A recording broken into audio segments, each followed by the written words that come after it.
Assalamualaikum warahmatullahi wabarakatuh. Bismillahirrahmanirrahim.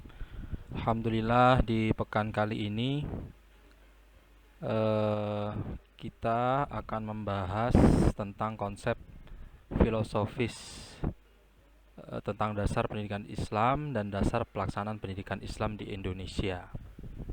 Sebelumnya, pekan kemarin kita membahas pandangan filsafat pendidikan Islam terhadap manusia sebagai objek kajian sebuah filsafat, yaitu manusia itu bagaimana gitu.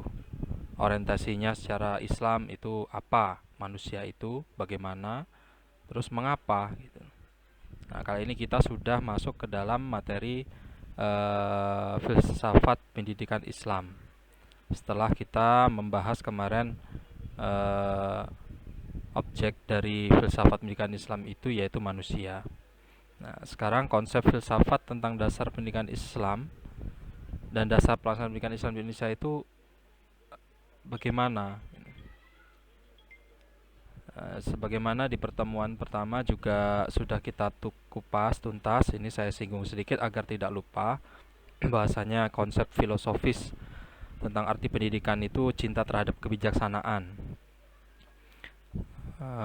Secara istilahnya yaitu berpikir secara mendalam, sistematis, radikal, dalam artian di sini ya harus serius, itu harus sungguh-sungguh ya, tentang manusia, alam sekitarnya untuk mendapatkan hakikat sesuatu yang dipikirkan. Jadi semua, karena kita berbicara filosofis umum ya, walaupun itu tentang pendidikan, tapi tidak terbatas, tapi semua gitu. Secara mendalam itu segala sesuatu itu adalah pengetahuan pendidikan. Mengapa kok tak matahari terbit dari timur tenggelam di barat gitu kan. Nah, ingat kita filsafat pendidikan Islam, maka sumber utama kita adalah Al-Qur'an, kan sudah diterangkan di Al-Qur'an. Nah, kemudian secara tata surya, secara pendidikan IPA, ilmu pengetahuan alam itu kan dikaji. Nah, ini kan bagian dari yang menyeluruh itu tadi, sistem berpikir mendalam, menyeluruh, sistematis, sesuai dengan pendidikannya apa. Nah, ini kita secara umum kan filsafat pendidikan, tapi secara umum yang dalam hal ini Islam itu bagaimana mengkajinya itu. Jadi pendidikan itu menurut filsafat ya tidak hanya berlangsung di dalam kelas saja, semua secara umum ya. Disebut di dalam pendidikan itu ya baik formal maupun yang non formal. Itu konsep filosofis tentang arti pendidikan. Dasarnya lagi-lagi yaitu Al-Qur'an. Pendidikan agama Islam dasarnya Al-Qur'an. Ya, semuanya Al-Qur'an. Proses penciptaan alam semesta, Al-Qur'an sudah menceritakan, ada firmannya. Proses penciptaan manusia, ada ayatnya. Proses nanti akhir dari kehidupan itu juga ada tuh. Nah, sebagaimana di dalam hadis khairun nas anfa'um linnas ya kan? Intinya dari pendidikan itu di materi sebelumnya menjadi insan kamil, yaitu manusia yang sempurna. Sempurna di situ hadisnya yaitu berakhlak mulia ya, akhlakul karimah, yaitu otomatis ya pasti akan bermanfaat ilmunya, bermanfaat di masyarakat, bermanfaat di eh, di dunia ini sebagai khalifah fil ard. Kemudian yang setelah Al-Quran, rujukan utama yang kedua adalah As-Sunnah. Sama seperti Al-Quran, yang kedua As-Sunnah. Penjelasan detailnya itu ada di hadis gitu ya. Sebagaimana hadisnya Rasulullah itu adalah uswatun hasanah, teladan. Semuanya kita selaku umatnya mengambil teladan dari beliau gitu. Mulai dari bangun tidur sampai tidur lagi ya kan. Tuh. Kemudian ijtihad. Nah, di dalam pendidikan ini disebut dengan ijtihad, boleh, dibolehkan. Karena penggalian dalam penetapan hukum yang dilakukan oleh para mujtahid muslim. Nah, tentunya bukan ijtihad baru ya kalau sekarang kita manusia biasa. Syarat menjadi mujtahid itu juga ada. Itu nanti ada pembahasan tersendiri. Tapi dibolehkan misalnya dalam mengambil kebijakan pendidikan karena kajian kita filsafat pendidikan Islam kan. Nah, maka itu masuk dalam ranah ijtihad.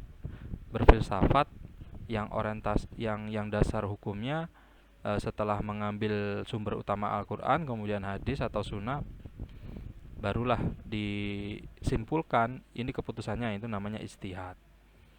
Nah, jadi orientasi filsafat pendidikan Islam dalam perspektif Islam itu ya semuanya diorientasikan atas nama atau untuk Allah. Wa ma khalaqtul jinna wal insa illa liya'budun. Semua atas dasar penghambaan. Mulai mencari nafkah itu di Quran surat 62 ayat 10 ada di dalam Al-Quran. Menuntut ilmu, lelah menuntut ilmu ada di Quran surat ketiga ayat 79. Lelah berjihad di jalan Allah, kemudian berdakwah mengajak kebaikan. Nah, jadi manusia itu tempat berkeluh kesah ya, merasa capek, merasa ini. Tapi kita lihat di sini. Nah, ini ada poster, ada gambaran yang saya temukan di internet. Ini bisa menjadi acuan kita. Lelah mengurus keluarga ada di Quran surat 66 ayat 6. Lelah dalam beribadah dan beramal soleh, lelah mengandung atau melahirkan dan menyusui, lelah dalam kesusahan dan sakit. Itu semuanya kan kita dalam rangka beribadah kepada Allah. Kita orientasikan seluruh hidup ini, mau itu yang kerja, mau itu mengurus keluarga, mau itu menuntut ilmu, mencari nafkah, semuanya ya, sudah ada di dalam Al-Qur'an. Tuh.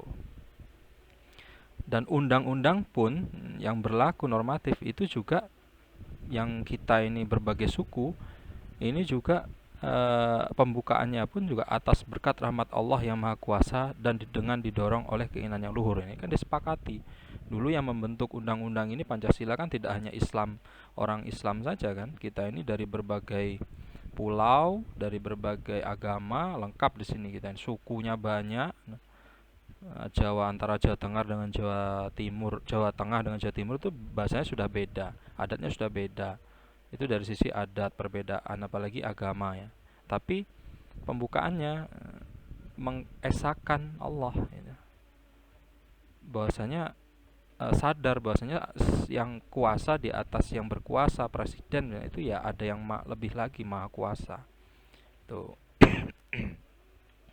Contoh dasar pelaksanaan pendidikan Islam di Indonesia ini ya pesantren ya, boarding school. Nah, ini sudah mulai sekarang kan ada bias dari pesantren misalnya full day misalnya kan, full day school sampai jam 4 sore, itu ada tambahan pelajaran agamanya, ada ekstra tahfidz, ada ekstra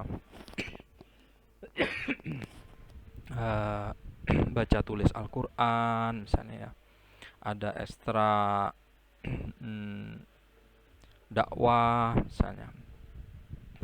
Nah, kemudian juga dari keluarga Islami ada pengajian, ada santunan, bahkan di sekolah umum sekalipun ada pesantren kilat gitu kan. Nah, dasar Islamnya ya tauhid, orientasikan semua pada Allah lagi-lagi itu. Nah, sedangkan persamaan dan perbedaannya apa? Yang berdasarkan yang perbedaan dasarnya apa di pendidikan Islam di Indonesia ini? Standar kompetensi. Standar kompetensi dari uh, pendidikan Islam itu adalah itu tadi, mendidik peserta didik menjadi manusia yang beriman, bertakwa, semuanya atas nama Allah karena kita ini diciptakan hanya untuk beribadah, menghamba kepadanya. Beribadah tuntunannya Al-Quran dan hadis, diamalkan yang ada di Al-Quran dan hadis, semua itu adalah pendidikan, jadi dipahami kemudian diamalkan. Nah, itu untuk apapun nanti, untuk pengetahuan teknologi lah, seni lah, apalagi pendidikan apa misalnya gitu. Nah, pondasinya tauhid, percaya dulu. Percaya, beriman kepada Allah, iman kepada Allah, iman kepada Rasul, iman kepada kitab, rukun iman itu kan.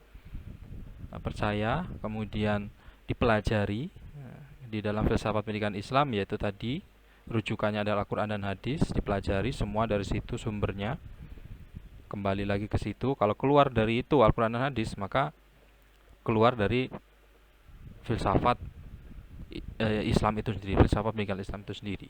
Tidak bisa disebut dengan filsafat pendidikan Islam. Tuh. Kemudian terapkan, praktekkan. Persamaannya di dalam pendidikan ini ya bertujuan positif. Semua pendidikan bertujuan positif ya, mendidik, mendewasakan manusia, menjadikan manusia itu sempurna, insan kamil itu tadi. Nah, perbedaannya tergantung dari tujuan utama lembaga pendidikan masing-masing itu. Ada orientasinya untuk misalnya sekolah kewirausahaan misalnya ya. Orientasinya mencetak para pembisnis. Itu secara umum, misalnya yang Islam ya pembisnis muslim gitu ya, seperti para khalifah setelah Rasulullah kan, semua khalifah kita kan semua para pembisnis.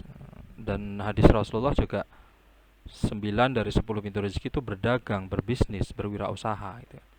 Nah, ada lagi yang orientasi misalnya sekolah dakwah, tujuan lembaga pendidikannya. Ada yang apa misalnya bahasa misalnya. Tuh, macam-macam yang membedakannya di situ gitu. Oke, itu untuk materi yang ketiga tentang konsep filosofis dasar pendidikan Islam dan dasar pelaksanaan pendidikan Islam di Indonesia. Jika dari teman-teman mahasiswa ada yang belum dipahami, silahkan tanyakan di Google Classroom di kolom komentar ya. Saya akhiri, wassalamualaikum warahmatullahi wabarakatuh.